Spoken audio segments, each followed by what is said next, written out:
Okay, we're going to go ahead and get started.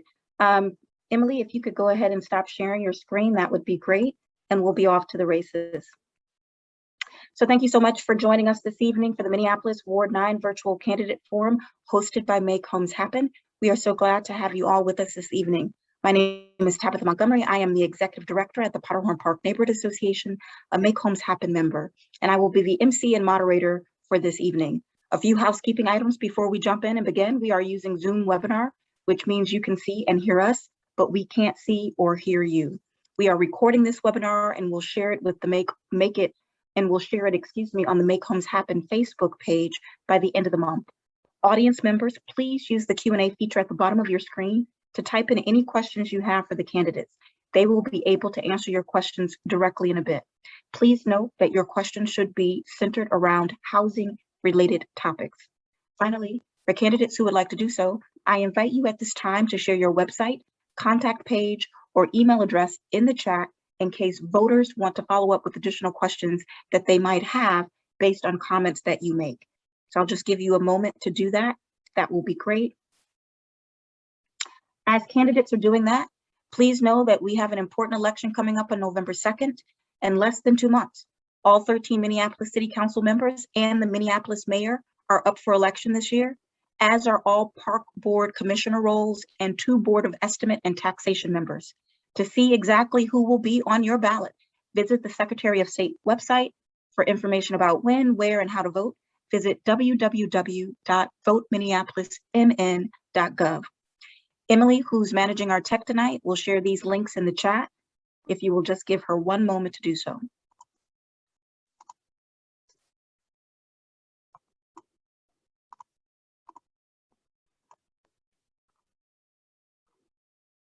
As Emily is doing that, we will keep going. Additionally, Minneapolis has ranked choice voting elections. This November, you will have the power to rank your first, second, and third choice candidates on your ballot. If your first choice does not continue in the instant runoff, your vote goes to your second choice.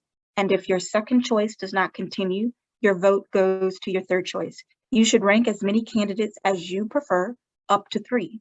When you listen to the candidates tonight, consider not just your first choice, but also your second or third. Before we hear from candidates, let me tell you a little bit about Make Homes Happen. We are a coalition of community-based groups and organizations that advocate for affordable housing development, preservation, and tenant rights in Minneapolis. In 2017, we helped successfully push for a $40 million investment to the Minneapolis Affordable Housing Trust Fund. Yet even then, the housing needs of our community far outweighed the dollars spent. The COVID-19 pandemic has exacerbated what was already a housing crisis, and we know housing is a critical issue for our city. City leaders have significant influence on the policies, programs, and funding choices that impact our community. That's why Make Homes Happen is hosting this forum tonight. In order to ensure the fairness of our election series, Make Homes Happen has used a uniform process in communicating with candidates. We approached each candidate and invited them to participate in a Zoom interview about housing. The interview included 3 questions, and candidates had 2 minutes to respond to each question. We recorded candidates' answers and will play them back for you now as opening statements for this event. Note that we did not edit the content of candidate responses, but we did cut each answer off at 2 minutes. Anything that was said after 2 minutes will not be shared here today. This was done to ensure standardization across the interviews we conducted. Finally, candidates who did not participate in the Zoom interview will each have 2 minutes to present an opening statement live today. So let's get ready to hear from candidates. Emily, will you play the recorded Zoom interviews for us? And then we'll hear from candidates who did not complete a video questionnaire. And we'll start with Jason Chavez, who is first up.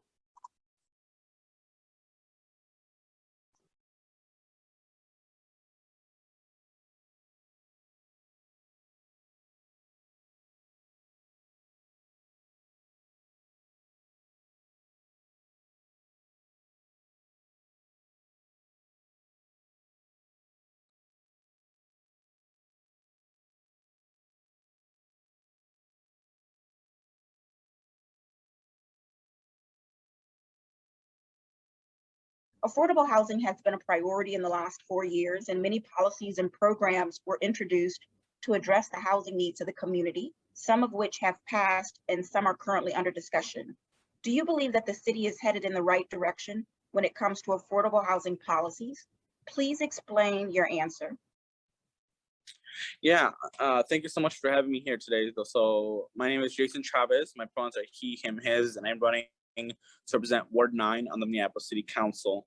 And to answer your question, I think the city of Minneapolis has done some good strides to address this housing crisis that we have, but I don't think that we are currently headed in the right direction. I think we need serious investment in income-based housing. I believe personally that housing is a human right, and that's the lens I will bring once we get to City Hall on the Minneapolis City Council. Our ward right now is struggling with a lot of things. One of them being that we have a lot of unhoused residents whose needs are not being met. We have gentrification that is pushing our community members outside of Ward 9 and people that are being forced to live in harsh conditions. Right now, we have some policies that are demolishing or privatizing housing and public housing in our ward and the city of Minneapolis. And what I want to do as a city council member is instead make sure that we are helping our community members here and expanding this income-based public housing that truly impacts and will help some of our most vulnerable community members in the 9th Ward and the city of Minneapolis. Are there any housing policies that you think the city is currently overlooking and should be discussed? Please be specific in what policies or tools you would want to make sure are brought to the table. Yes, so I appreciate that question tremendously. One thing that our campaign has been working on, and one thing we're going to work on if the people of the 9th Ward decide to send us to City Hall, is a complete housing bill of rights. These are some things that the City Council has talked about and some things that we haven't done. And then a lot of things that community members here in the 9th Ward are asking us to push for. So right now, we want to fully fund the right to counsel. We believe that people should have that representation in court if they're being evicted. And the city council is doing some work on this, but I think that we need to fully expand this program to ensure that all of our community members have access to it. I think right now, when it comes to rent control, it's one tool that we get to use to make sure that people can stay in their homes. And I think we should have that 3% cap, along with making sure that we're being more serious about the tenant opportunity to purchase. I know there's conversations about it right now, but as a city council member, I'll be working really hard to push that, especially because I've been working with the Latinx residents in Powderhorn Park, who, if this policy was passed, they would have not been endangered by a mental health institute coming and trying to make them lose their home and make them get sent to the streets, right? So I think that's really important. And then I also want to be serious about building safety. Right now we have sprinklers. There's buildings that don't have sprinklers, and without those sprinklers, fires can happen and lives can be taken away. I'll mention this later, but I work at the Minnesota House of Representatives and I work on policy as my day job. And recently we just passed a sprinkler bill that requires public housing buildings to have sprinklers. But I also want to work on that stuff as a city council member to make sure that all our buildings have those sprinklers to save lives. So that's some of the stuff I will work on top of other stuff like fighting beyond the $15 minimum wage to address all these issues in terms of economic disparities. What are the practical skills and/or lived experience that you would bring to your role as a city council member that could be used to help address the city's affordable housing needs? Yeah, so I appreciate that question a lot. I bring a unique experience. I will bring a unique experience to City Hall simply because right now I work at the state of Minnesota. So I work at the Minnesota House of Representatives and I work on policy there, working with legislators. And one thing that's missing in City Hall is knowing how to work across government. So one thing I want to do as a city council member is make sure we're addressing these housing needs in Minneapolis and the 9th Ward, and it's bringing every single person that represents the 9th Ward to the table and working with community members to make sure we're addressing the problems that we have right now. We sometimes just wait and blame each other across government, but instead we can actually work together to address the needs of our community members. So that's one thing I will bring to the table is my experience with the legislator and bring them together with the city council, but also knowing that we all need to work together to find the solutions to our most pressing issues. But I also bring my own personal experience. I was born and raised in the 9th Ward, and at a young age, my family and I lost our home. We were evicted from our own place and kicked to the streets, and we were left unhoused. And that's the experience I'm going to bring with me every single day, because when we get to City Hall, we're going to be fighting for people that struggled like my family and I did. and people right now that are currently struggling because our government isn't actually doing what it needs to be done to actually take care of our community members. So I'll be bringing my own personal experience of suffering out there in the streets, but I'm also going to bring my own experience in government, working on policy, kind of like right now I'm working on rent control statewide and other policies to make sure that our community members are actually being taken care of. And yeah, I would say that's what I bring to the table. Thank you. We will now hear from candidate Mickey Moore, his pre-recorded statements.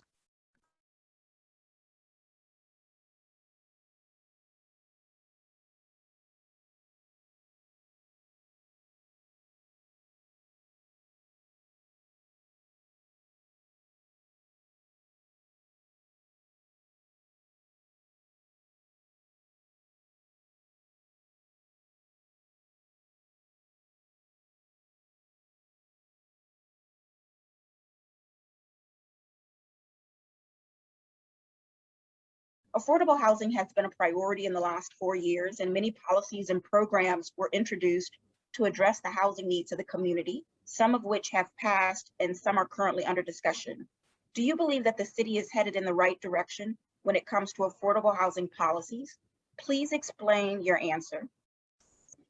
Well, no, I don't believe that the city is headed in the right direction. And in fact, we're continuing a long history of heading in a very wrong and dangerous direction. Here's why. Statistics don't lie. We have less and less affordable housing every year. Homelessness and housing insecurity is constantly on the rise. Our racial home ownership gap is the worst in the entire country.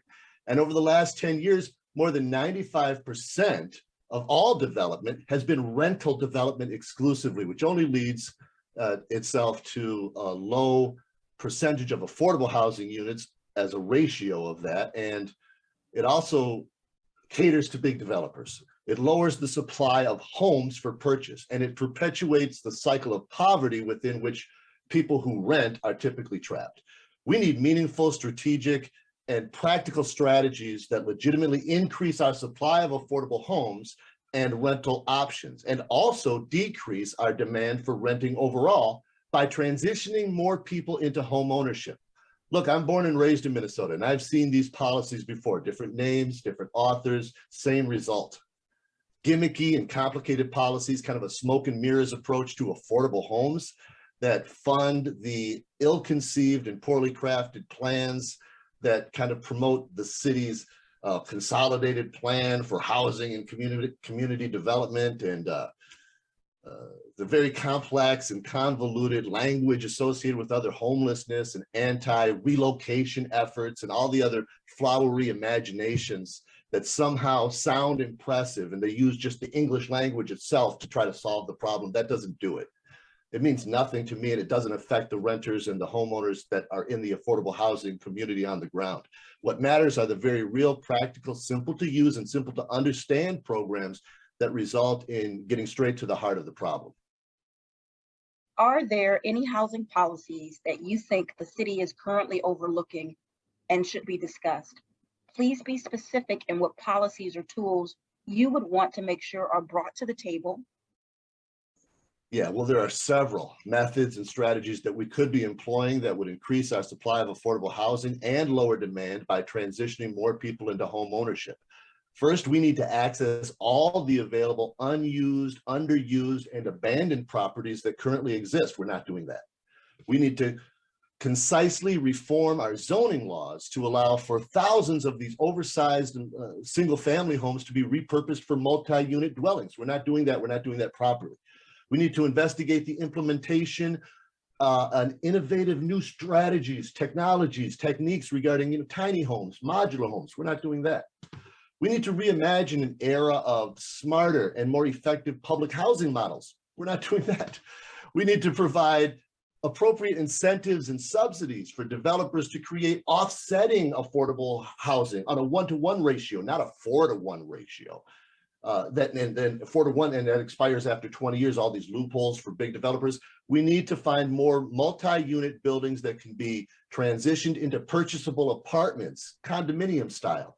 And most importantly, we need to employ our government programs and resources towards assisting renters transitioned into home ownership with low or no down payment options, with closing cost assistance, with property tax waivers, with first-time home buyer grants, by public-private partnerships with financial institutions and mortgage companies that approve more qualified buyers, especially from our chronically underserved communities. In other words, spend as much effort helping people in our minority communities, especially, to become homeowners as we did historically obstructing those same people from becoming homeowners in the past. And we're not doing that. So yeah, there's a lot of things that we can do. We could spend the entire 2 minutes just listing good strategies that our city is not employing. And I expect to be able to try to implement many more of those when I become elected. What are the practical skills and/or lived experience that you would bring to your role as a city council member that could be used to help address the city's affordable housing needs? Well, as someone who was raised in poverty, on government assistance and social safety net programs like food stamps and government housing, the concept of affordable housing is not just important to me, it's extremely personal. When I consider bills, policies, regulations, programs that affect people in the affordable housing community and the low income communities, I do it through a lens of personal experience. I understand and remember personally what it meant to me at age 7 to move from 2520 Aldrich, which was a 4-unit building, to 2524 Aldrich, which was a duplex. It was life-changing. And then again at age 13, when we moved from that duplex into our first single-family home, the impact on me from those experiences remains with me today. It drove me to want to own my own home. It instilled in me a belief in the American dream of home ownership.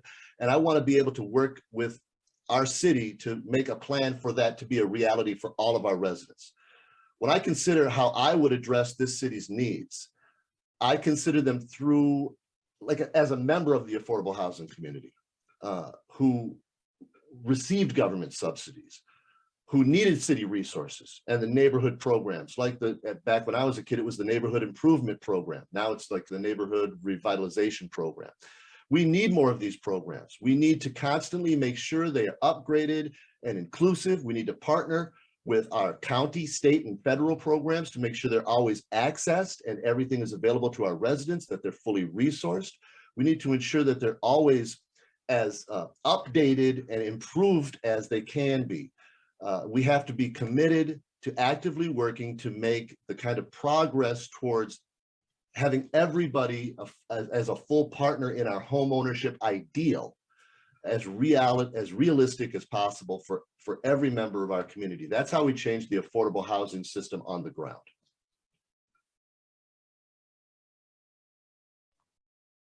Thank you. We will now hear the recorded statements from candidate Brenda Short.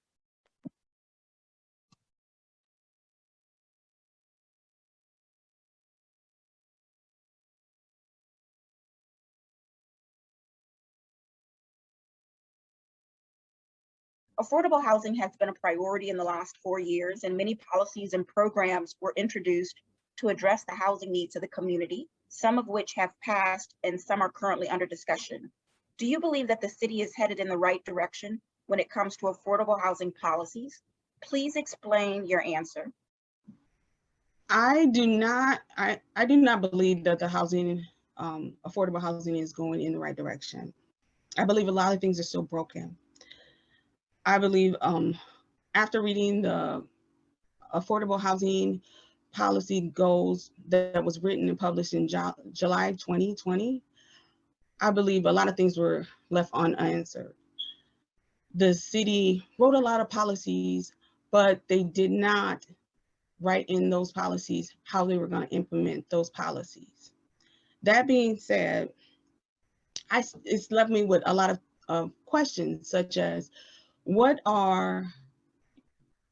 will be the goal of team that will be making sure these policies will be going forward?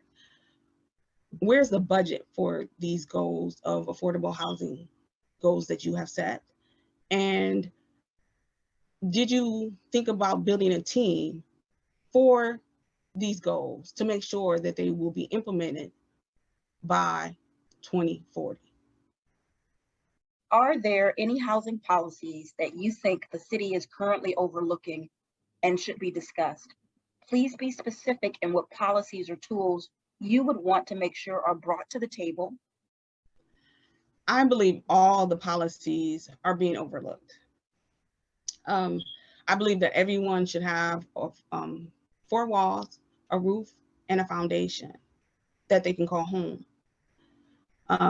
It's sad to me knowing that a lot of seniors who should be retiring are having to take, instead of retirement, they're still working, so they can have a roof over their head. Or people who work a 9 to 5 and they still can't even afford efficiency.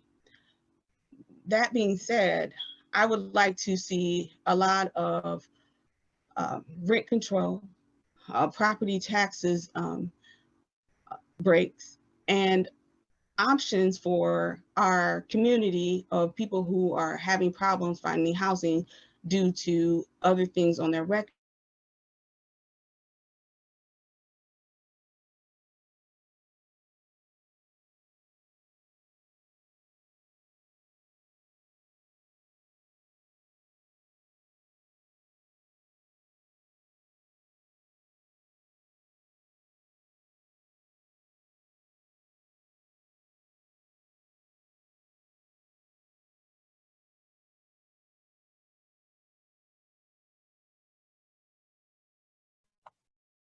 Apologies, everyone. I think we might be having some technical difficulties.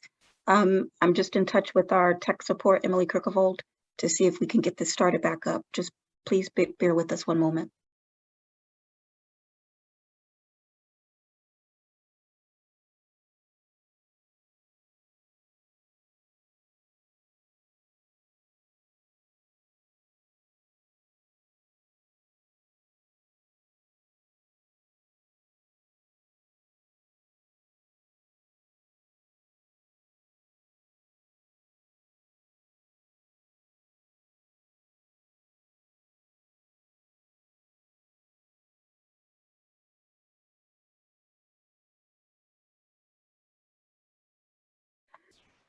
So apologies, but candidate Short, if you would just bear with us, I think that our tech support person has been kicked out of her Zoom space. We will get your video back up and going, but so that we don't create further delay, what I'll ask is that if we could turn over for our live comments from candidate Flowers, if you could be prepared to make your 2-minute opening statements, that would be great.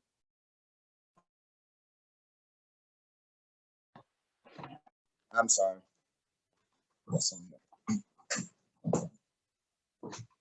Go ahead.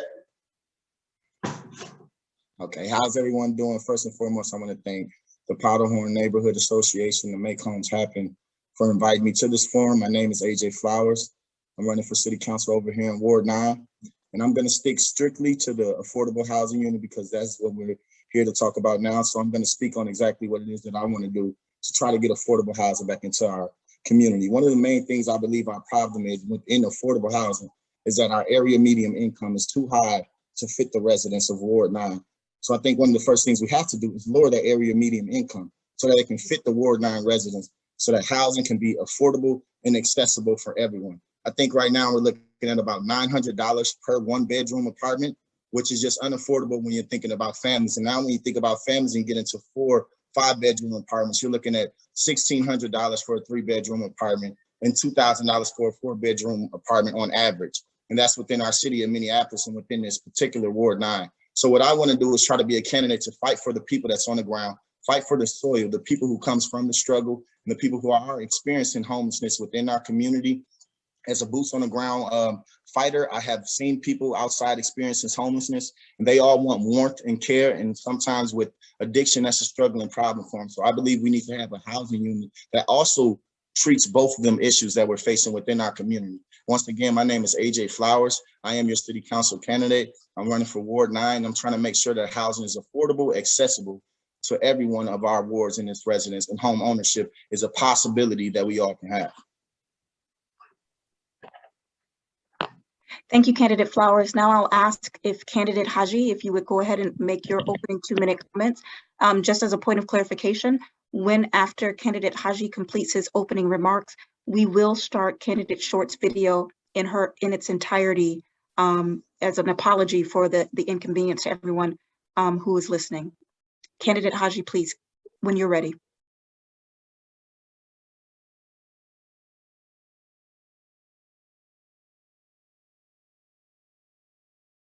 Unmute. Looks All like right. you're on mute. Now you can hear me now. Yes, I got you. Thank all of you for being here, all the candidates. Much respect to all of you. You're doing amazing work out there. The moderator and everyone else that has set up this important forum for all of us. I appreciate and thank you for your time for doing this. Well, I just want to go ahead and say that my name is Yussuf Haji. I've come here almost 22 years ago as an immigrant from Kenya, and I can tell you for a fact that I have experienced paying rent.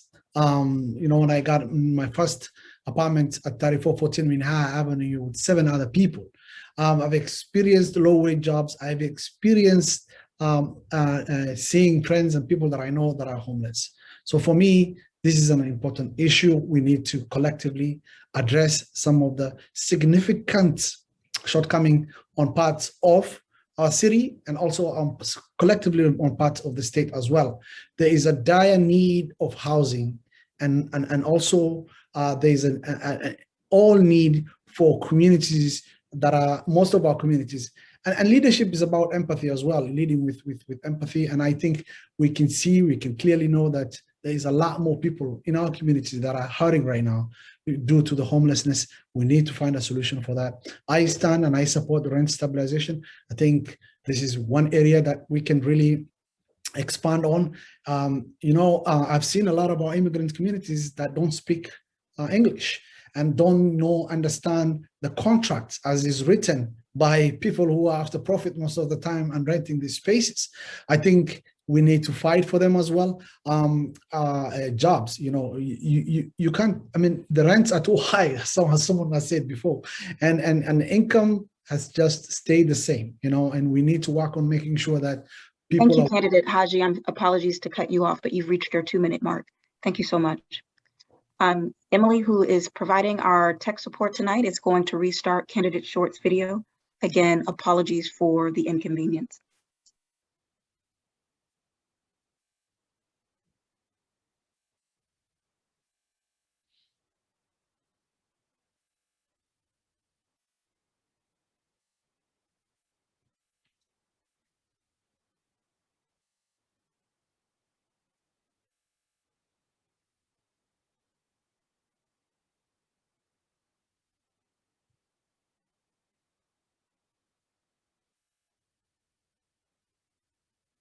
Affordable housing has been a priority in the last 4 years, and many policies and programs were introduced to address the housing needs of the community, some of which have passed and some are currently under discussion. Do you believe that the city is headed in the right direction when it comes to affordable housing policies? Please explain your answer. I do not believe that the affordable housing is going in the right direction. I believe a lot of things are still broken. I believe after reading the affordable housing policy goals that was written and published in July 2020, I believe a lot of things were left unanswered.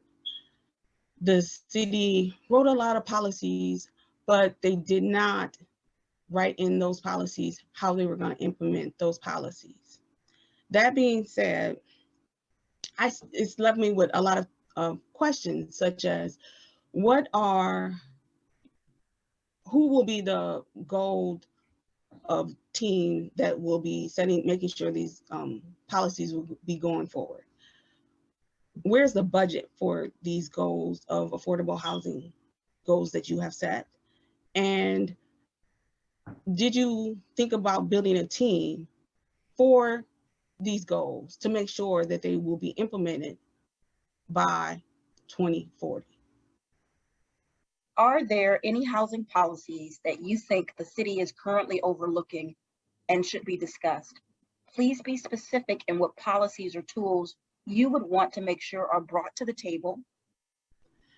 I believe all the policies are being overlooked.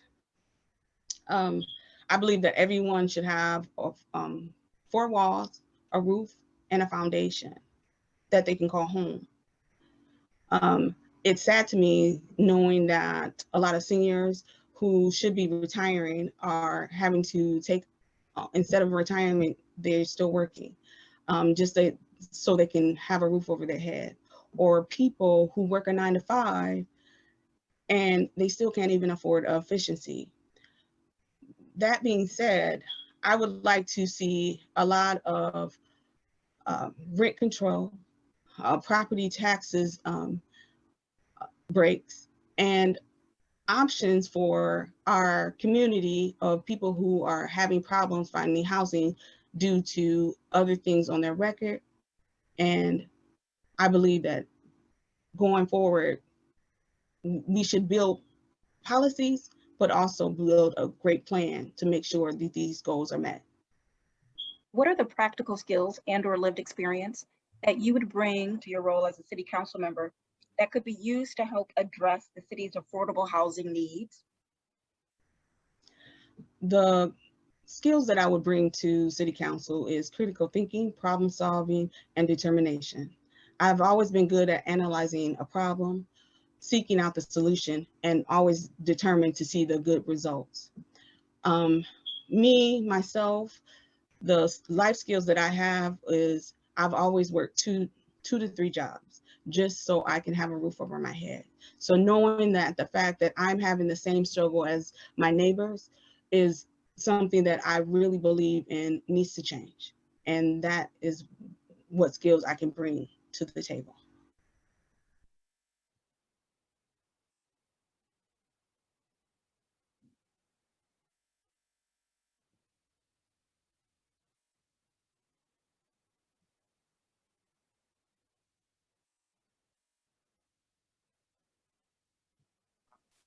Thank you all. We will transition into the next portion of tonight's forum, which is the Q&A piece.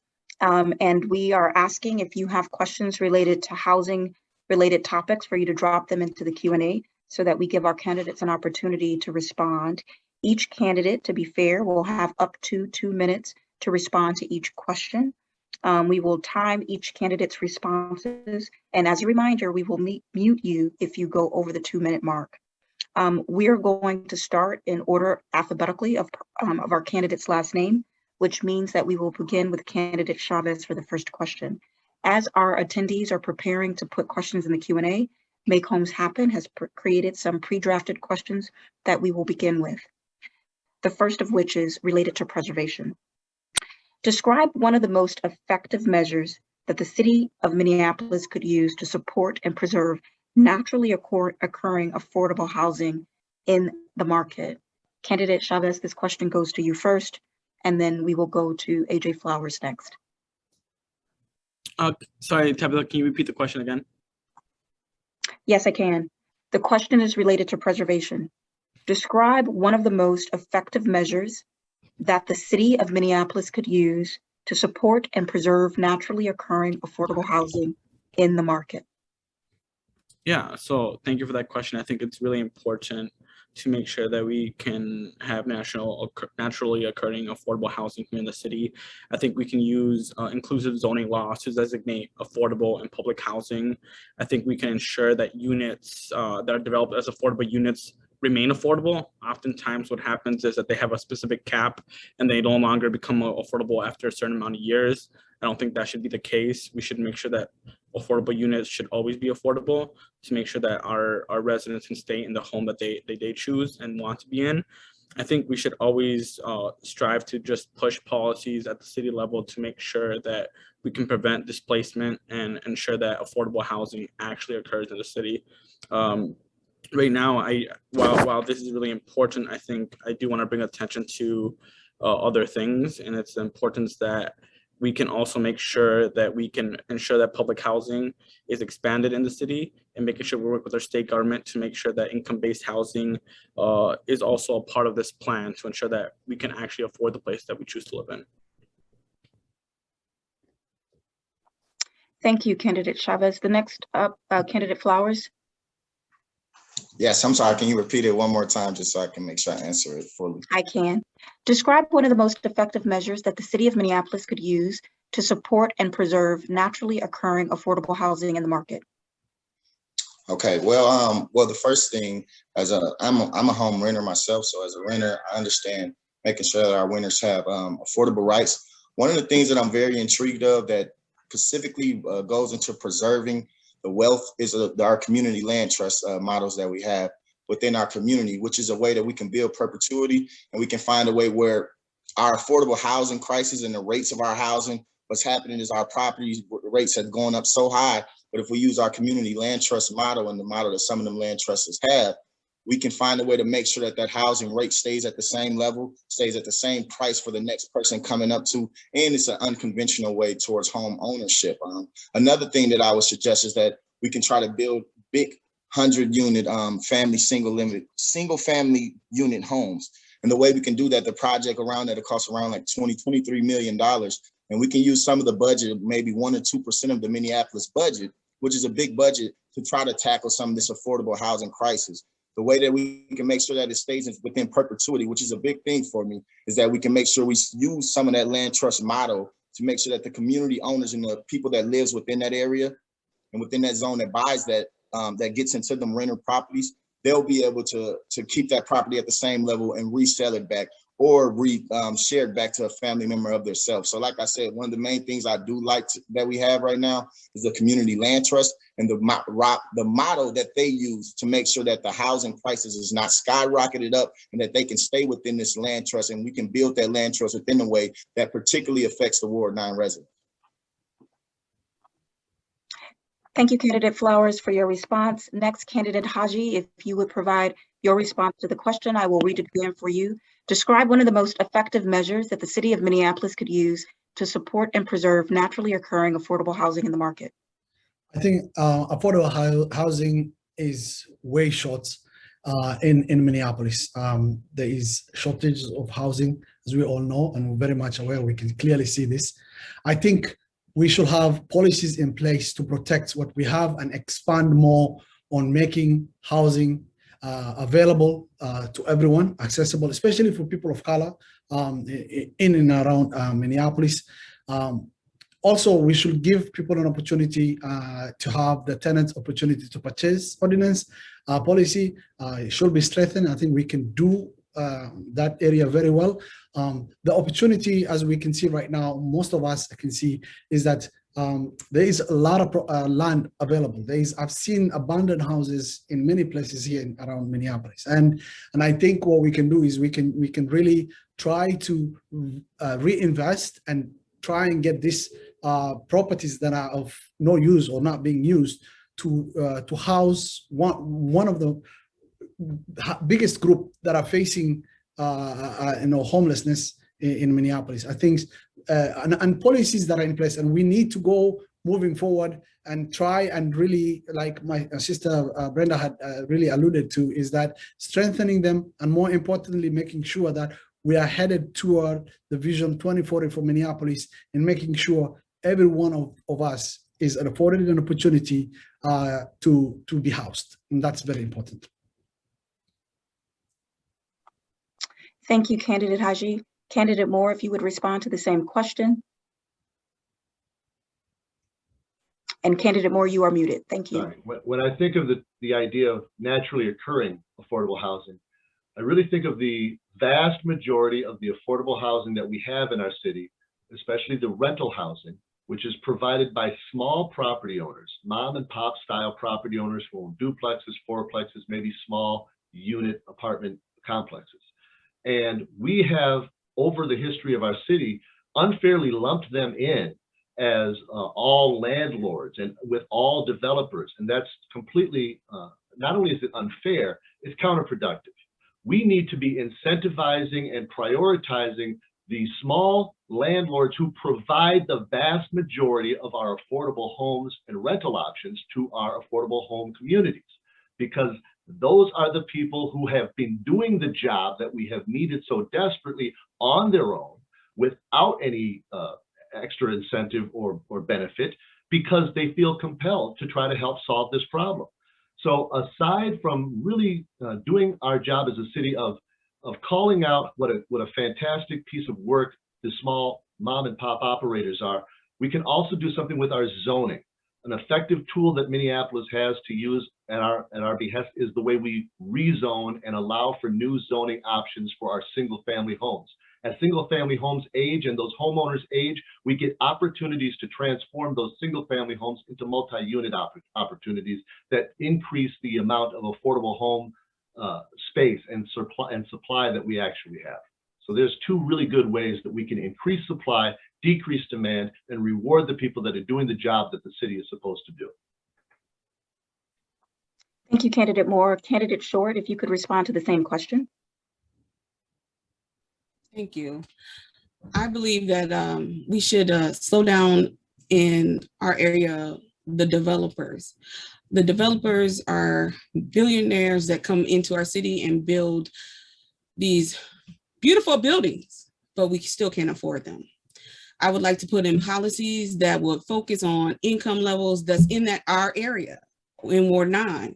And we should also put limits to apartment size. So efficiency should never be over $800, or a 3-bedroom should never be over $1,200. If we set those limits and put those policies going forward, a lot of our people who work here, live here, will stay here.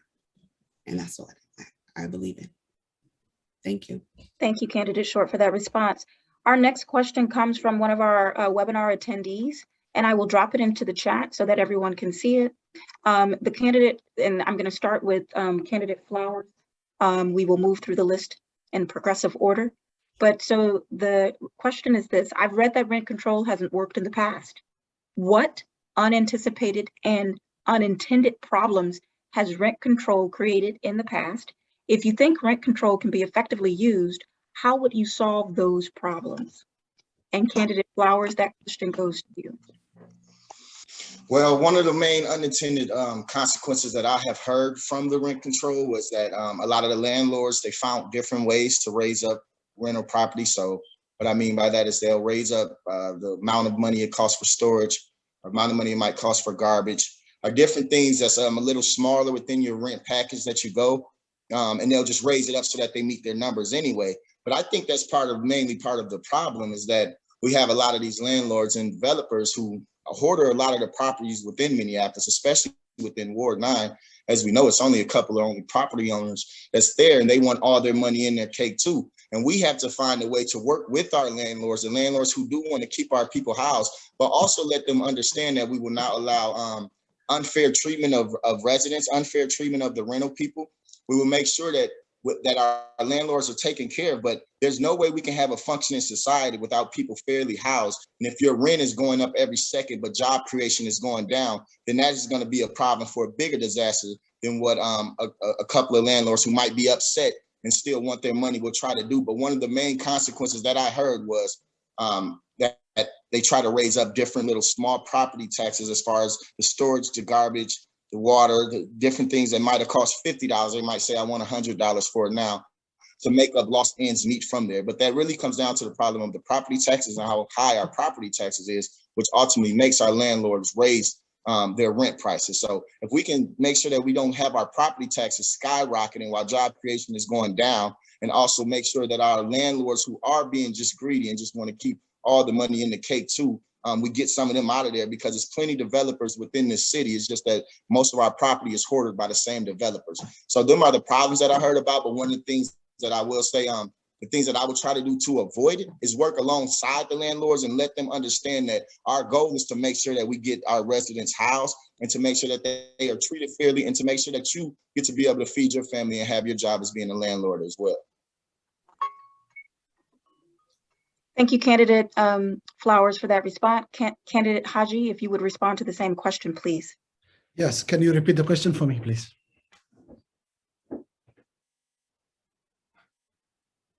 You're muted. Thank you. I've read that rent control hasn't worked in the past. What unanticipated and unintended problems has rent control created in the past? If you think rent control can be effectively used, how would you solve those problems? I think, we have a lot of misunderstanding of idea of what rent control is. It's not control. I mean, I think the word should be rent stabilization.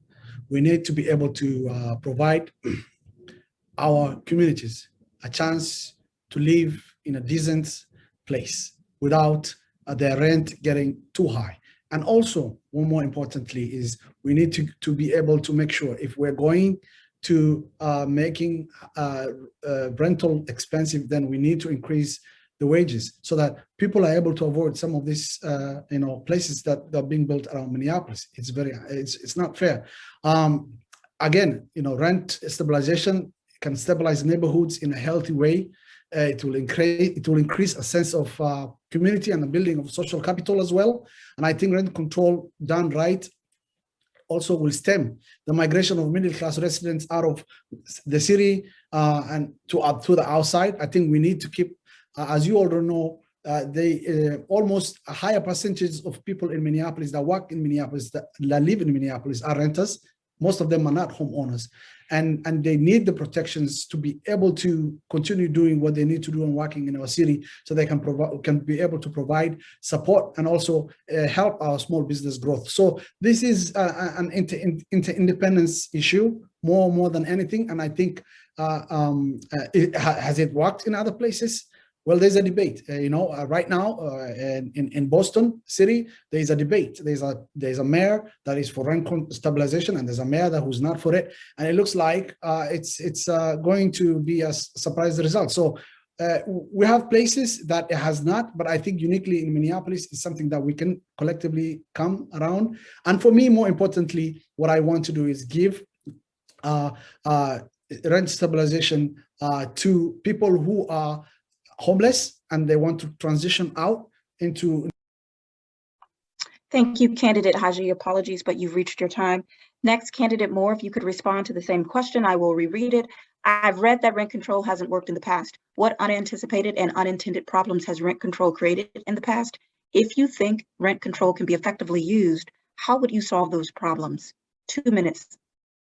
Yes, well, I don't know if I would call them unintended consequences. They are the counterproductive natural result of establishing rent control policy. And these problems consist of things like a disincentive for developers to bring in more properties.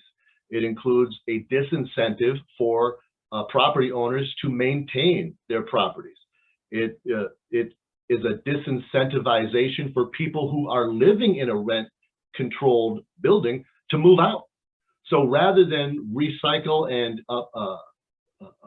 bring available more and more rental units as you move out and move up and maybe purchase a home, you stay in the same place, and that home is not available to anybody else. What it ends up doing is it decreases the overall supply of available units.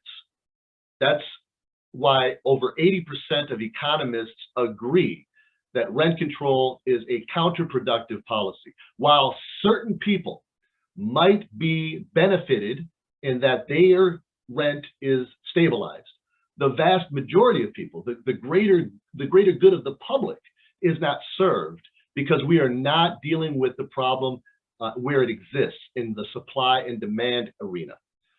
As far as what we could do to make a rent control policy work in Minneapolis, well, if we really had a lot of nuance and subtlety to a policy so that we weren't providing rent control that benefited the people who live in the downtown luxury apartments that pay $4,500 a month, those people will really be the ones who benefit from a rent control policy. They're not having they're not part of our affordable home community. They're purposefully living in luxury apartments and paying skyrocketing prices because that's their choice. They can afford to do that. And we don't need a rent control policy that benefits them. What we need is a rent control policy that. Thank you, Candidate Moore. Your time has elapsed. Candidate Short, if you could please respond to the same question, I will reread it for you. I've read that rent control hasn't worked in the past. What unanticipated and unintended problems has rent control created in the past? If you think rent control can be effectively used, how would you solve those problems? You have 2 minutes. Well, rent control doesn't really work because property tax owners of those buildings receive property taxes, and those property taxes are increased. So to balance the increase for the property tax owners, they have to increase the rent. But to fix that, to control that issue, we need to start with the city council. The city council approves a lot of policies, a lot of projects that are unnecessary for our area. That being said, I would project that we slow down on projects that are unnecessary, especially like putting in $3,000 lights on a corner that we could just use a solar light that will save money and energy. Also, I would, for the new developing projects, if you want to develop in our area, I would suggest that if you have a unit over 25 units or more, then you would have to offer those at least 25% units to rent to own projects. So if you have 100 units, 25 of those units will be rent to own. So if a renter wants to decide to live there, they would rent for 5 years. And if there's no problem, then they can take that deposit, their deposit, and make it into a deposit down and end up renting to own so they can live and stay affordable in our area. That's what I have for you. Thank you. Thank you so much, Candidate Short. Next, Candidate Chavez, would you please respond to the same question? I will restate it. I've read that rent control hasn't worked in the past. What unanticipated and unintended problems has rent control created in the past? If you think rent control can be effectively used, how would you solve those problems? You have 2 minutes. Awesome. Thank you for that question. So I 100% support rent stabilization.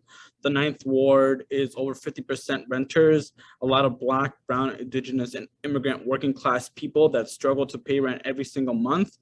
We know that research shows that rent control works. The unintended consequences, I would say, is that people often refer back to California and San Francisco and say that rent control doesn't work. And it's because they have corporate loopholes. In Minneapolis, we need to make sure that rent control does not have corporate loopholes to make sure that we can actually support our communities. I personally want to have a 3% cap because that's what accounts for inflation and what's more equitable to our communities here, not only in the 9th Ward, but in the city of Minneapolis, and making sure that we can do that. If we tie back to thinking about like what some unintended consequences is, that people oftentimes think that it's going to impact small landlords, and that's not the truth. Small landlords support the rent control policy. They support rent stabilization because they know that our communities here are struggling to pay for food. They're struggling to pay for their water bill. They're struggling to barely live above water. And they know that rent control is actually going to support our communities here. It's important. I support it. And that's what I would say. We need to make sure that the developers stop gentrifying our community and stop funding people. So. Thank you so much, Candidate Chavez. The next question is again from one of our webinar attendees, and I will drop it in the chat so that everybody can see it after I read it for the candidate. The first candidate that I'll ask to respond is Candidate Haji. What percentage of the city's Affordable Housing Trust Fund do you think should be targeted to households earning at or below 30% of the area median income?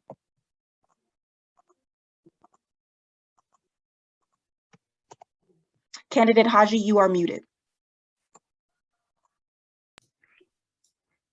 All right.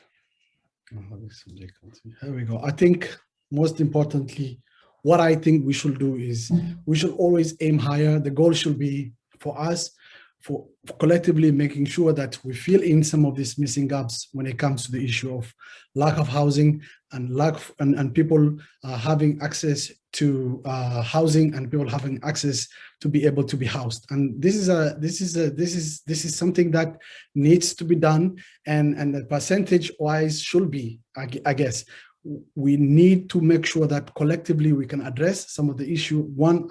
For me, I want to introduce modification to that, including zoning laws for developers as well, and a bigger space. I will fight to make number one issue that we are facing as in Minneapolis is more important than anything, is the issue of homelessness, which should be a public housing issue, and there's a lot of spaces that we can utilize to fill out some of these spaces. So this idea, among many other things, that we collectively need to fight on and get it, and make sure that we have the right policy that looks after our Black and Brown and Indigenous community, and making sure that housing and affordability and spaces for them to call space and home is afforded to them. And that is what I'm going to do. Thank you, Candidate Haji. Next, I will go to Candidate Moore. If you could respond to the same question, I will restate it for you. What percentage of the city's Affordable Housing Trust Fund do you think should be targeted to households earning at or below the 30% area median income? You have 2 minutes. Well, I would suggest between 50 and 75%, but I'd like to point out that housing is an area where we don't want individual city council people making critical decisions. We want experts in the field, people who have decades of proven history solving problems like this all over the country. There's a gentleman that's on our task force advisory team. His name is Shane Phillips. He's a professor out in Berkeley, and he has guided several of our policies and helped kind of dictate the direction in which we would push our city to go. He's somebody I would want to bring on board at the highest possible level to help us tame what I call a affordable housing crisis in this city. We need more experts in the field, and we need less people employing their own personal positions and partisan politics on an area that is outside of their field of expertise. I'm a homeowner. When I was a kid, I lived on government assistance. That doesn't make me an expert. And I wouldn't pretend to be an expert in any field. When there are experts ready all over the place to help us solve this problem and that know exactly what percentage of our affordable home trust fund needs to be applied to this issue, we need to make sure that we're always engaging with people at the highest level of their field to get the answers to these questions. Thank you so much, Candidate Moore. Candidate Short, if you could respond to the same question, I can restate it for you.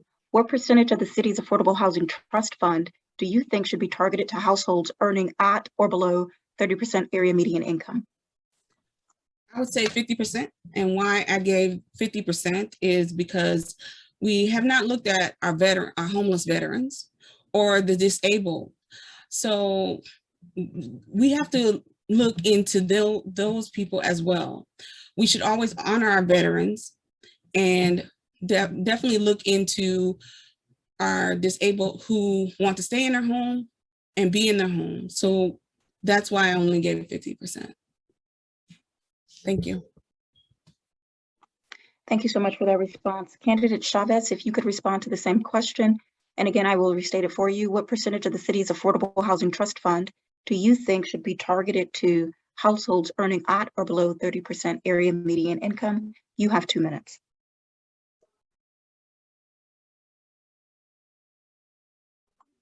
Candidate Chavez, you're on. Okay. I wasn't sure if it was me. Yeah, I would say around 60 to 80%, and that's just because a lot of the people in the Ninth Ward are low income, and the government, or the city of Minneapolis government and across government beyond just the city of Minneapolis, continue to forget about our community, and it would benefit a lot of the people here that are impoverished because of the choice of policy that we continue to make, right? I think right now we're in a crisis, and we need to make sure that we're building more housing to support our community here. So, yep, that would be my answer. Thank you so much, Candidate Chavez. And finally, Candidate Flowers, would you respond to the same question, which was dropped into the chat? What percentage of the city's Affordable Housing Trust Fund do you think should be targeted to households earning at or below 30% area median income? You have 2 minutes. To be honest, I would say all of it, but really 50 to 60%, I believe, will probably be the magic number. Because we spend a lot of money on affordable housing of people that can actually afford housing now.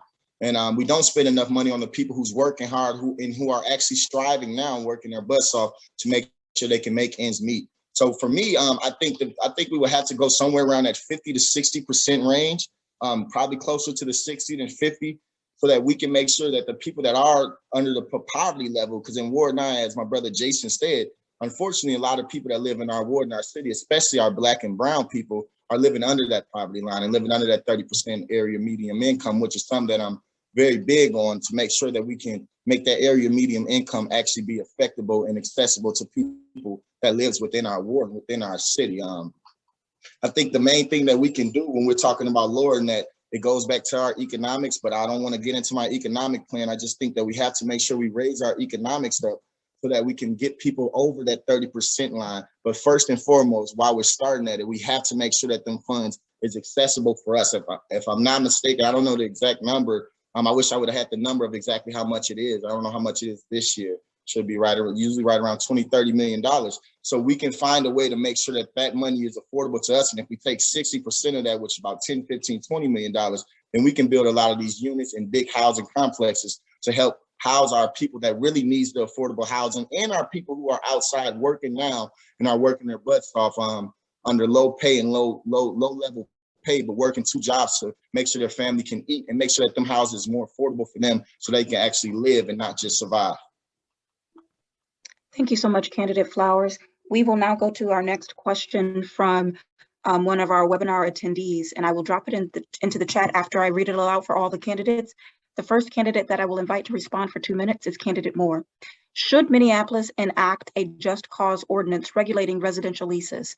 A just cause ordinance prevents landlords from non-renewing residential leases or giving a notice to quit to a residential tenant except for just cause, sometimes called good cause. Candidate Moore, you have 2 minutes. So no, should you, to make sure I understand, could you frame the very beginning of the question for me again? Should we enact a just cause ordinance? That is correct. Should Minneapolis enact a just cause ordinance regulating residential leases? Sure, yes. We need a fully comprehensive tenants protection set of ordinances, and that's just one of a very comprehensive and strategically intelligent set of implementations. So yes, that can be part of a package of protections that we provide to our renters, along with the right to purchase a home. They should have the first right to purchase a home. And there are several other important components of a protection package that ought to be in place for our city. Our state has a tenants bill of rights, and it's very effective and it's very useful and it's needed.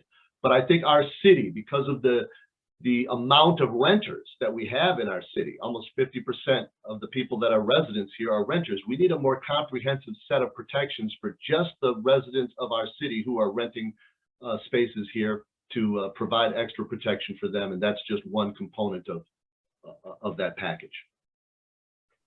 Thank you so much, Candidate Moore. Candidate Short, if you could respond to the same question, I will reread it for you, which is also noted in the chat. Should Minneapolis enact a just cause ordinance regulating residential leases? A just cause ordinance prevents landlords from non-renewing residential leases or giving a notice to quit to a residential tenant except for just cause, sometimes called good cause. You have 2 minutes. No, I believe that's really against the rental rights of a renter. If they want to stay in the same unit, they should have the right to stay there. And I don't understand why the landlord would not want them to stay there unless they're doing something wrong. So I would say no. That is my answer. Thank you. Thank you so much, Candidate Short. Candidate Chavez, would you respond to the same question? I will restate it for you, but it's also in the chat. Should Minneapolis enact a just cause ordinance regulating residential leases? A just cause ordinance prevents landlords from non-renewing residential leases or giving a notice to quit to a residential tenant except for just cause, sometimes called good cause. You have 2 minutes. Yeah, I think we definitely should. I think we need a big comprehensive housing bill of rights that protects renters. I think renters that haven't renewed their lease and are being asked to leave their home deserve an explanation on why. They deserve ample notice and relocation assistance if they're being asked to move. But beyond that, I think we need to also fully fund the right to counsel to make sure that we have renters protections, that if someone's being evicted, they have that right to counsel in court.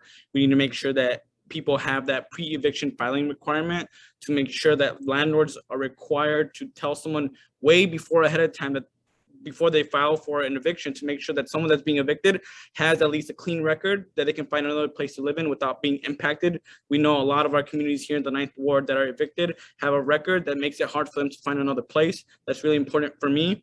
I also want to make sure that not only that, but we have like rental assistance available here in the city of Minneapolis, which we do, but making sure that it's readily available to a lot of people here in the city of Minneapolis. And the last thing I'll end up with is that I talked a little bit of some renters protections like rent control, but making sure we do have tenant unions, making sure that renters have that right to unionize in their own building to make sure we can have cooperatives and making sure people have the rights being met as tenants. Oftentimes we see a lot of people, big developers, big landlords come in and violate the rights of people that are renting. So I want to make sure that that ends. So in short, I support that. Yep. Thank you so much, Candidate Chavez. Next, Candidate Flowers, if you could respond to the same question, I will reread it for you and you will have 2 minutes. Should Minneapolis enact a just cause ordinance regulating residential leases? A just cause ordinance prevents landlords from non-renewing residential leases or giving a notice to quit to a residential tenant except for just cause, sometimes called good cause. You have 2 minutes. Well, unequivocally, the answer is yes.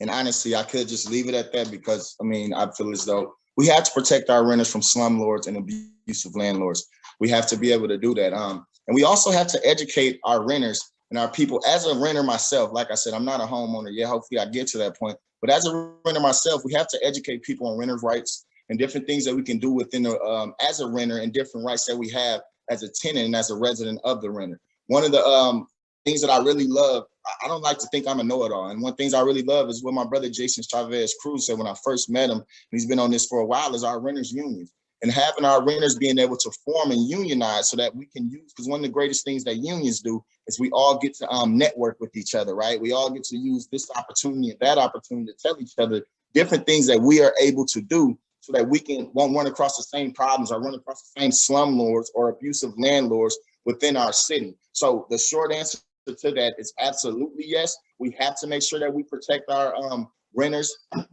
We have to make sure we protect our renters and make sure that our renters have actual rights and make sure we unionize them together and educate our renters on that. So the unequivocal answer is yes. We got to protect it from slumlords and abusive landlords, which we have some within the city, unfortunately. Thank you so much, Candidate Flowers. And we will end with Candidate Haji. You will have the last statement on this particular question. I will restate it for you, but it is in the chat. Should Minneapolis enact a just cause ordinance regulating residential leases? A just cause ordinance prevents landlords from non-renewing residential leases or giving a notice to quit to a residential tenant, except for just cause, sometimes called good cause. You have 2 minutes. That begins now. 100%. I will support it. We should support it. Why not? This is important for a lot of the Black, Brown, and Indigenous community, and especially the immigrant community, our Latino, our Somali, our East African communities that don't understand how this structure works. And most of them end up getting pushed out or evicted for no reason, and I've seen this problem firsthand in many places I've been, and I've rented as well. I've experienced that. Over half of Minneapolis residents rent their homes. Property owners can be brutal in how they go about doing things, and I think it's only fair that we protect our community, and collectively we need to push for it. And so for me, it's yes. Thank you so much, Candidate Haji. We are probably entering into the second to last question of the evening, as it is 11 after the hour. Thank you so much again for everyone who has joined us. This question comes again from one of our webinar attendees. I will place it in the chat after I read it out loud for the candidates. We will be starting with Candidate Short. You will have 2 minutes to respond to this particular question. Given that the city's Affordable Housing Trust Fund is limited, how would you work to increase the amount of money available for the affordable housing for affordable housing going forward? You have 2 minutes. I believe to increase it, I definitely wouldn't try to force property tax, because increasing property tax for homeowners will increase rent control. But I would definitely work with the community to see what we can do to open up new policies to help save or look into the fundings that we currently have in other areas to help affordable housing. I believe everyone should have affordable housing and live at their means, and to make sure that we are in our own home. Thank you. Thank you so much, Candidate Short. Candidate Chavez, the same question goes to you. You will have 2 minutes. So given the fact that the city's Affordable Housing Trust Fund is limited, how would you work to increase the amount of money available for affordable housing going forward? You have 2 minutes. Yeah, so something I bring uniquely to this race is my experience in state government. So like I mentioned earlier, I work at the Minnesota House of Representatives. So I have experience working on policy, and I plan to bring in a cross-government approach to my world in the city of Minneapolis. And what I want to do is 2 big things. I think we can work in coordination with our state government on property tax reform to make sure that we can support long-time low-income homeowners to make sure that property taxes aren't increasing for them, but making sure we increase taxes on luxury buildings and corporate developers that continue to gentrify our ward. That's really important for me, and making it clear that we can implement a long-time owner occupant program here in the city of Minneapolis to support and reduce property taxes for long-time low-income homeowners in Minneapolis, to make sure we can take care of our senior citizens and our low-income people in the city of Minneapolis.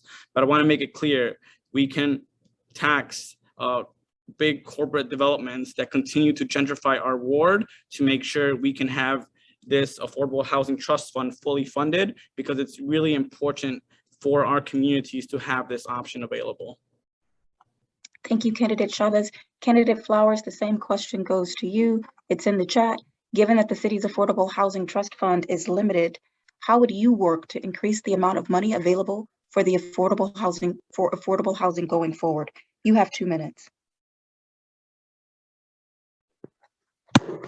Well, one of the things that we will have to do to increase the Affordable Housing Trust Fund, I believe, is that we can take a little percentage of the Minneapolis city budget that we have right now, seeing as housing is a crisis within our city right now, and housing has been a crisis within our city for the past 10, 15 years, we can cut some of the funding that goes to a lot of programs that doesn't work for us now, and we can put that into a direct issue such as affordable housing and an affordable housing crisis. Minneapolis has one of the biggest budgets that we know of within our country, and we can find ways within that budget, I believe, to cut it down and put more into the affordable housing rate. As I said, I looked and it's 28 million this year. So, well, last year, 2020. So to look at it now and to think that we have an affordable housing crisis with only $28 million to spare, $30 million to spare, there's no possible way we will ever be able to fix the affordable housing crisis that we have in Minneapolis. I think it's going to take for the whoever that council person, me, when I'm that council person, to take the time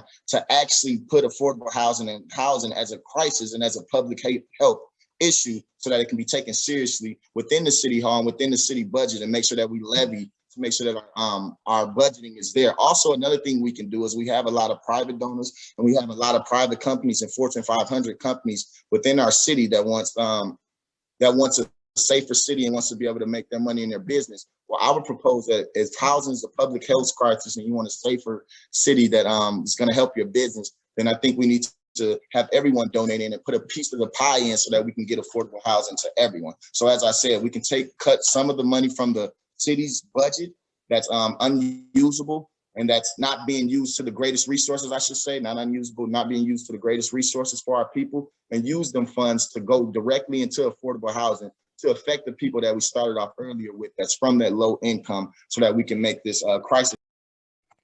Thank you so much, Candidate Flowers. Apologies, but you had reached your 2-minute mark. Finally, the last comment on this particular question will go to Candidate Moore. Candidate Moore, the question is in the chat, but I will restate it for your hearing. Given that the city's Affordable Housing Trust Fund is limited, how would you work to increase the amount of money available for affordable housing going forward? You have 2 minutes. Well, my brother AJ was absolutely correct in that this is a rich city, this is a rich county, this is a rich state. And one thing that COVID-19 pandemic has taught us is this is a rich country. It seems at times we have unlimited funds. So I would work across all levels of government to do everything we need to increase our Affordable Housing Trust Fund. But let me point out one thing. And a lot of the candidates have said things that I just want to repeat everything people have said. Let me say that there are groups out there right now, including a veterans group that works directly with this group, the Wounded Warriors, and fixing up houses specifically for veterans, that is offering to purchase over 400 city-owned properties right now today. That's their money. That's not our money. That's an outside group willing to come in with their own resources and purchase up these houses fix them up and make them available as low-income affordable homes for veterans or other groups. And the fact that the city of Minneapolis has not been prioritizing partnering with groups like this and has instead decided to allow larger developers to own properties and continue to not develop those properties, but continue to own the rights to those properties is shameful. And when I become the next city council person, I will make sure to immediately start partnering with these groups that are fully ready to bring in their own resources and not even ask for a dime of city money to start solving the problems that benefit everybody. They don't need our help to come up with their money. They have their own money. And they care about this problem as if it is their own problem, and they're ready to start solving this problem with us. We're resisting them. We need to start partnering with people like that. Thank you so much, Candidate Moore, for that response. Before I read the last question of the evening, I just want to make a couple of comments. It is 8:18, and to make sure that we don't ask questions that everyone does not have an opportunity to respond to, this is why we're heading into our last question of the evening. We will start with Candidate Chavez to respond to the last question of the night. I would ask that candidates keep in mind that you can include some of your final thoughts of the evening in this last statement. Just before I do that, Candidate Haji, do you have a question? You're muted, Candidate Haji, I'm sorry. My apologies. I don't think I got an opportunity to answer that question, but we can move forward. That's fine. Oh, no, that's absolutely not fine. I apologize. I wrote your name down and I must have skipped right over you. Candidate Haji, before we go to the last question, I'm just going to back up and teach everybody. I was doing so good. Apologies. I will make it quick. No, that's you do not have to make it quick. You're going to get your full 2 minutes. We do have the time. So I'm just going to restate the second to last question again for Candidate Haji. And if everyone would indulge us and just bear with me. So given that the city's Affordable Housing Trust Fund is limited, how would you work to increase the amount of money available for affordable housing going forward? You have 2 minutes, Candidate Haji. And again, you have my apologies. I think what I want to do is I want to study where the city is putting in money, and where there is a waste, I will divert that resources to, because we do have a housing crisis, and our communities are hurting due to lack of housing. So for me, I want to sit down and do a study and see where the city is putting in money and where is that money going to, if it's being utilized and how it's being utilized. Otherwise, move it away. The other idea also, and that's very important to me, is, and on part of doing the policy work, is we need to protect the existing affordable housing from physical deterioration, and also financial instability. One strategy for me that will work, I think, will be like someone had suggested here, is grants or subsidized loans to current owners in exchange for accepting or extending existing affordability requirements. Also, we have a lot of projects that have already been budgeted for, and I think we need to be able to, as you know, COVID-19 crisis has been really threatening the financial viability of what we're trying to do here in Minneapolis, particularly in subsidized housing projects. So currently, all the projects that are in pipeline are not completed. We need to show them up and for future projects, and make sure that we protect those so that we can able to provide affordable housing to the community in Minneapolis. Thank you so much, Candidate Haji. And now we will go into our last question of the evening. Again, all candidates will have 2 minutes. I would encourage you to include any final statements that you have for the attendees tonight related to this housing forum hosted by Make Homes Happen. We will again start with Candidate Chavez to answer the question. I will place it into the chat after reading it out loud for all of the candidates. What steps will you take as a city council member to address homelessness in our city and ensure unsheltered residents have access to safe, stable, and dignified housing? Candidate Chavez, you have 2 minutes. That begins now. So the fact that anybody anywhere, let alone in a populous and prosperous city like Minneapolis, can fall into a situation where they're unhoused is a policy failure at every level of government.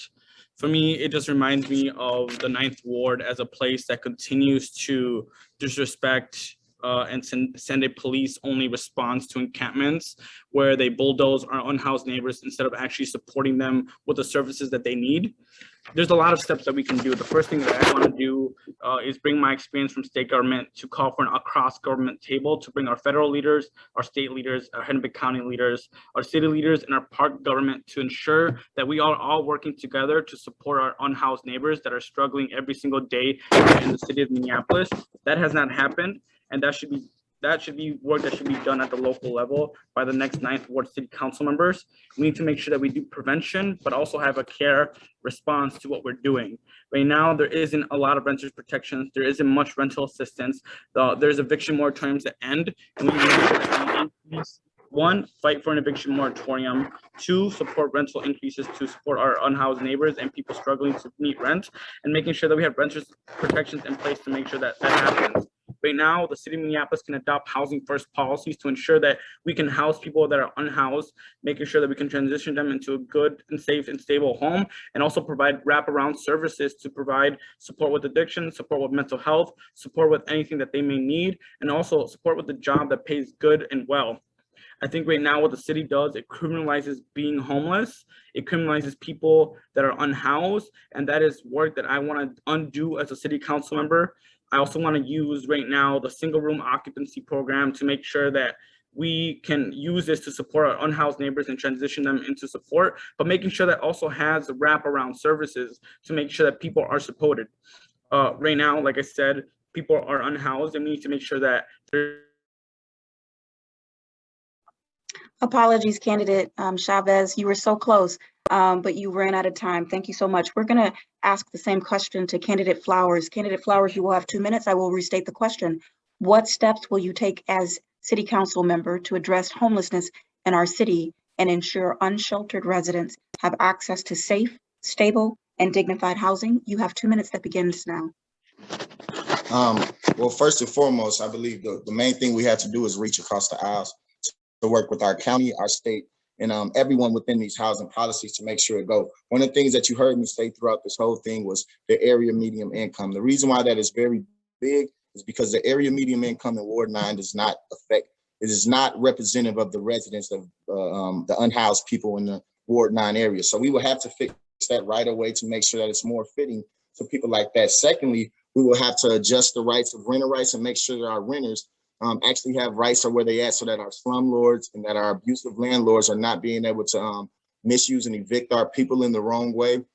As I said, the strongest things that we can do that I have seen from the outside looking in as a renter, as someone who has experienced homeless myself before, is that we have to make sure that all these different entities that we have in place are all working within conjunction of each other. So when I start off by saying I will work with the county and the state, the thing that happened is the city has resources, the county has resources, and the state have resources. But a lot of times people don't reach across those lines to make sure that everyone is is a part of the process. You know, evictions is the reason why encampments exist. So we have to make sure that we strengthen our renters' rights and make sure that we have a chance for our renters. Lastly, I would end off by saying this. In the city of Minneapolis, the housing crisis that we face is not by accident. It's not by coincidence. This has been something that's been instilled and been put into our city all the way going back into the 1900s. When you think of how racially disparate the housing crisis is. And it's no coincidence that the same people that people were racially disparate against back in the day are the same people who are facing the majority brunt of this housing crisis that we face at the highest rate within Minneapolis, and that's the Black, brown, and people of color. So one of the main things that I would do first and foremost is lower that area medium income to make sure that it's fitting Ward 9 residents. Use some of the resources we have now, like stable homes and stable schools and our community land trust for people who don't want to take the conventional route. Thank you, candidate Flowers. Apologies, but you reached your time limit. We will now ask candidate Haji to respond to the same question. I will restate it for you, candidate Haji. What steps will you take as city council member to address homelessness in our city and ensure unsheltered residents have access to safe, stable, and dignified housing? You have 2 minutes.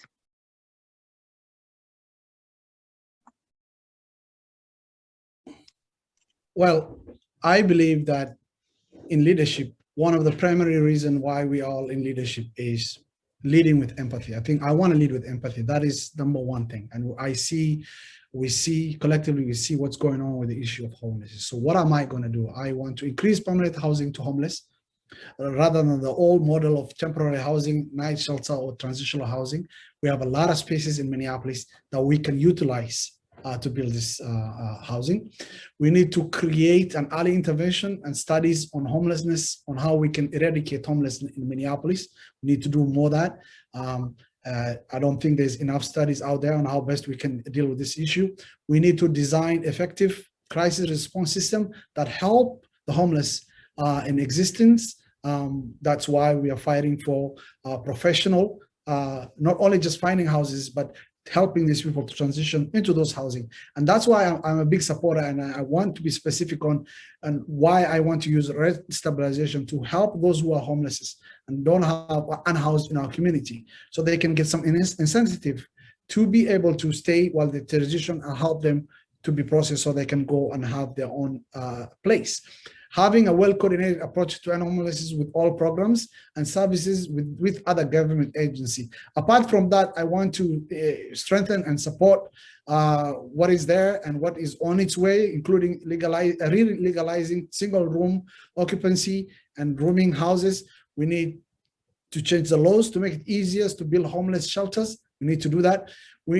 For our native community, and we clearly, I think we sometimes forget. There are the owners of this space. We need to recognize the fact that we need to pay attention. Thank you so much, Candidate Haji. Apologies that I had to end you. You reached your time limit.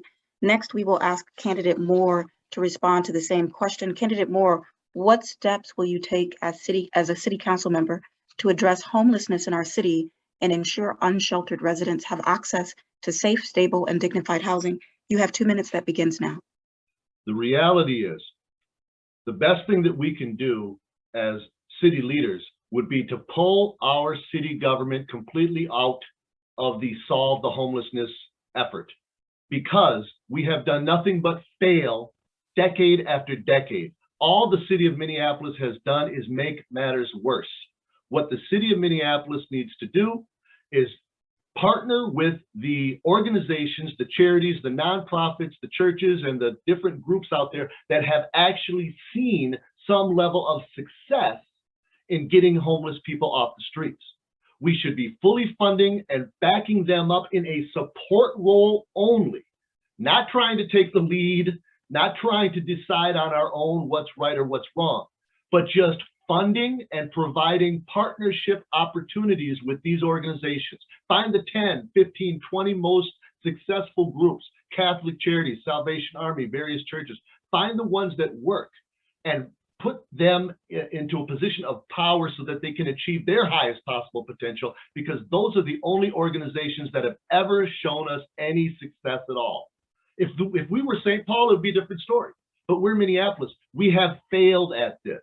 And so I would take a completely different approach and do everything I could to get Minneapolis out of the control and decision-making process and put them in a supportive role where we're doing nothing but providing funding and working to create public-private partnerships to provide more resources for the organizations that have been successful in solving this problem. Thank you so much, Candidate Moore. Lastly, Candidate Short, we will allow you to have the last response to this particular question. It is in the chat, but I will restate it for your hearing. What steps will you take as a city council member to address homelessness in our city and ensure unsheltered residents have access to safe, stable, and dignified housing? You have 2 minutes that begins now.